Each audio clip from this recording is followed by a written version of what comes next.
We are back home from our trip to Big Bend National Park, and I wanted to take a moment in this episode of our second day to talk about planning a trip to Big Bend National Park.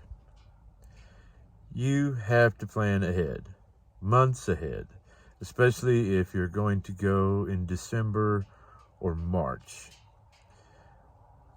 Sites are available for reservation on recreation.gov, but there are some non-reservable sites that you can get only when you arrive at the park, and they are first come, first serve.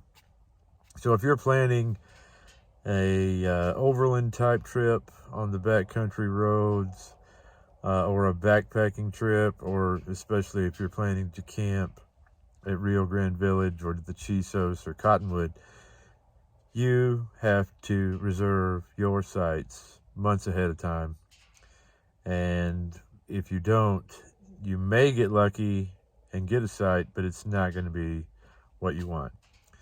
Now, on this particular trip, we actually changed the plan a number of times. The initial plan was 3 nights on the backcountry roads and 3 nights backpacking in the Chisos, but due to some illness from COVID, we had to change that, and we didn't do the backpacking part. So that's when we added the night at Rio Grande Village and the night at the Chisos Basin. You can, and I did, get to the park and make a reservation for Glen Springs 2, because that one was not reservable online. Originally, I had booked 2 straight nights in Telephone Canyon 2, because that was all that was available. So make sure that you get online and make those reservations.